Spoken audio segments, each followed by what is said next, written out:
Good day everyone and welcome to the premium video newsletter for June 2nd, 2013. Starting off with the fundamentals, the US had 3 positive reports come out this morning. The first report was factory orders numbers.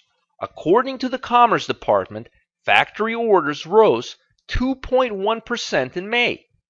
April's increase was revised higher to 1.3% from 1%. Orders to U.S. factories rose in May, helped by a third straight month of stronger business investments. The gains suggest manufacturing may be picking up after a weak start of the year. Most of the increase in May, believe it or not, was due to a big jump in volatile commercial aircraft demand, of all things. Still, businesses also ordered more machinery, computers, and household appliances, which is very important. The second report to come out was the U.S. home sales report. The prices jumped 12.2% in May from a year ago, the most in 7 years.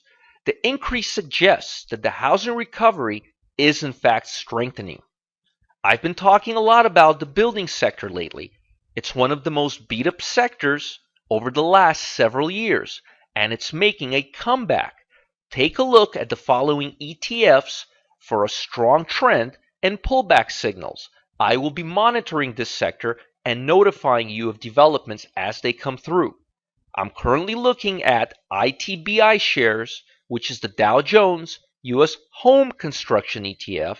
I'm looking at XHB, which is the S&P Home Builders ETF. And finally, I'm looking at KBH, which is the ticker symbol for KB Homes, one of the country's biggest home builders and one of the most beat up stocks. I highly recommend you watch the stock for pullbacks.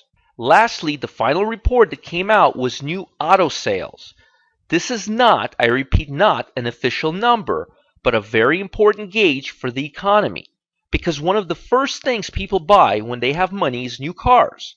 According to both Ford and Chrysler, June auto sales were up between 6 and 8%. This is a very strong jump. Low interest rates and new models from U.S. manufacturers help boost the numbers as well. Looking at the market technically, much of what we're seeing today and tomorrow and Friday is going to be random trading action without much directional bias.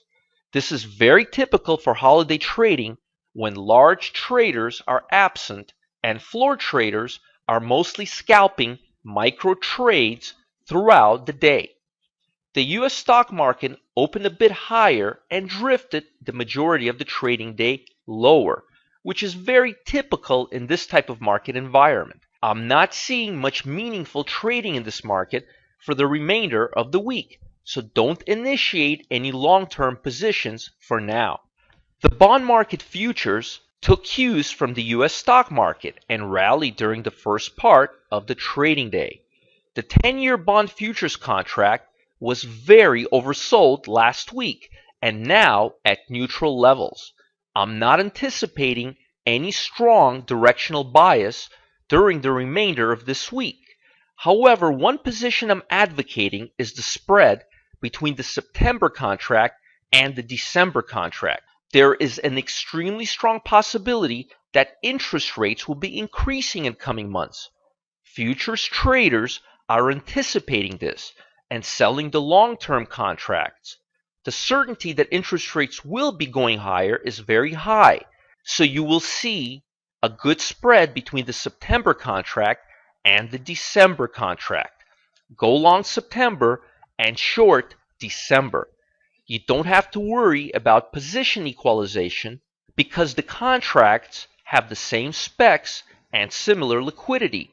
Unfortunately, this position is only available to futures traders because each contract deals with a different time period, something we don't have with stocks. The gold market is coming down once again today. I don't believe this is very meaningful, and I think we will see some more buying coming into the gold market within the next few weeks. The market is weak, and the better the economy outlook, the lower this market will go. I'm still waiting for an upswing to 1300 to the 1350 level before initiating a short position. One market I'm looking at is the British pound. European economy is hurting right now, and it's spilling over to the rest of the world. I'm anticipating a further slide in the market and believe it will slow down when we hit the 151 to 150 level within the next few trading days. It'll be interesting to see how this market reacts near these levels. More likely than not, we will have a strong bounce off these levels in the next few weeks, but it will be very interesting to see how the volume and the selling pressure will respond when we're at these levels. So stay tuned for further developments with the British pound. Our short positions are reacting reasonably in light of today's trading action. All three positions are behaving randomly due to lack of buying or selling pressure, and I recommend leaving the original buy stop orders in place. I will keep you updated on these positions, but I don't anticipate anything happening till Friday at the earliest. We had a short setup yesterday, but there was no trigger this morning, and the order was canceled. The ETF was too slow to react and hit our sell trigger near the closing bell. I prefer to see triggers hit before lunch Eastern Time Zone, so the order was canceled a few hours before it was triggered. Also, because this week is very random and we already have 3 short positions, I don't see the need to increase our exposure to the downside unless there's something extraordinary happening, and I don't see it here. Today, there are over 5 4x4 gold stock setups to the downside. I don't want you to take these trades, but I want you to see what they look like. These are all valid 4x4 setups, but the market is once again too random and slow to initiate these trades.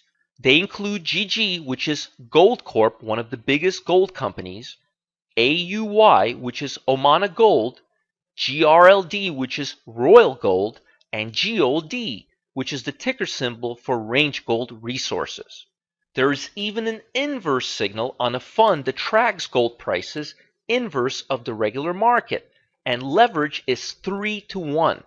So if you don't feel comfortable taking short positions in the future, you can go long this ETF instead. The ticker symbol is DUST. That's it for today's tutorial. I will update you tomorrow morning as things develop. This is going to be a quiet week, so I don't anticipate anything major during the next 72 hours. Tomorrow, we will talk about the currency market at length. Have a great night, everyone.